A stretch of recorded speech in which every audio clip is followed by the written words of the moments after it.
శ్రీ గురుభ్యో నమః. ద్వాదశాదిత్య ధ్యాన శ్లోకములు. ధాత ధాత కృతస్థలీ హేతిర్వాసుకీ రథకృన్మునే పులస్త్యస్తుంబురితి మధుమాసం నయంత్యమి. ధాత శుభస్య మే దాత భూయో భూయోపి భూయసః రశ్మిజాలసమాశ్లిష్టః తమస్తోమ వినాశనః.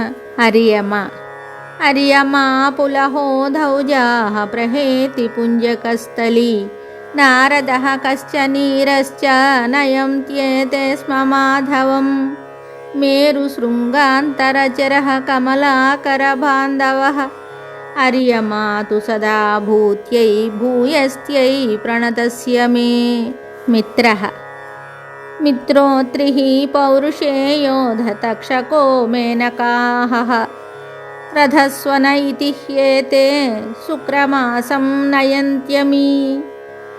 निशानिवारणपटुः उदयात्रिकृताश्रयः मित्रोऽस्तु मम मोदाय तमस्तोम विनाशनः. वरुणः वसिष्ठो ह्यारुणोरम्भा सहजन्यस्तदाहुः शुक्रश्चित्रस्वनश्चैव शुचिमासं नयन्त्यमी. सूर्यस्यन्दनमारूढ अत्युर्माली प्रतापवान् कालभूतः कामरूपो ह्यारुणः सेव्यते मया. इन्द्रो विश्वावसुः श्रोता येलापत्रस्तदां प्रमोजा राक्षसो वर्यो नभो मासं नयन्त्यमी. सहस्ररश्मिसंवीतम् इन्द्रं वरदमाश्रये शिरसा प्रणमाम्यद्य श्रेयो वृद्धिप्रदायकम्. विवस्वानुग्रसेनश्च व्याघ्र आसारणो भृगुः अनुम्लोचाः शङ्खपालो नभस्याख्यं नयन्त्यमी. जगन्निर्माणकर्तारं सर्वदिग्व्याप्ततेजसं नभोग्रहमहादीपं विवस्वन्तं नमाम्यहम्. त्वष्टा रुचिकतनयः कम्बलाख्यस्तिलोत्तमा ब्रह्मपेतो धसतजित् धृतराष्ट्रैशम्भर. त्वष्टा शुभामये भूयात् शिष्टावळिनिषेवितः नानाशिल्पकरो नानाधातुरूपः प्रभाकरः. विष्णुरश्वतरोरम्भ सूर्यवर्चाश्च सत्यजित् विश्वामित्रो मखापेत ऊर्जमासं नयन्त्यमी. भानुमण्डलमध्यस्थं वेदत्रयनिषेवितं गायत्री प्रतिपाद्यं तं विष्णुं भक्त्या नमाम्यहम्.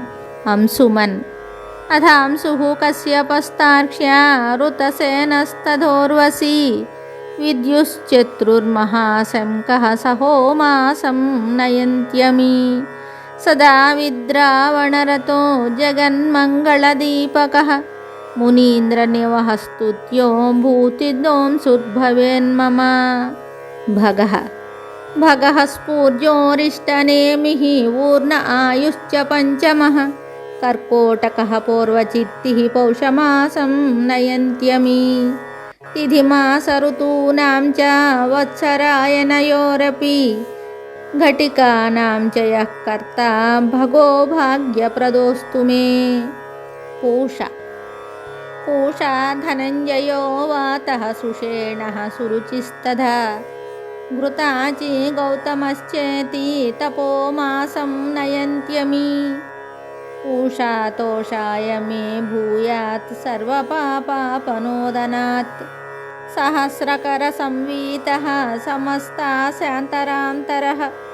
पर्जन्यः क्रतर्वाच्चा भरद्वाजः पर्जन्यः सेनजित्तथा विश्वश्चैरावतश्चैव तपस्याख्यं नयन्त्यमी. प्रपञ्चं प्रतपन् भूयो वृष्टिभिर्मादयन् पुनः जगदानन्दजनकः पर्जन्यः पूज्यते मया.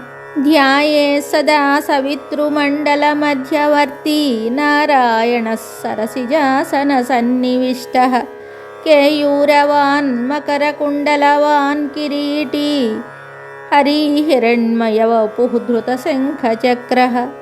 ద్వాదశాదిత్యధ్యానశ్లోకాः సంపూర్ణం శుభం.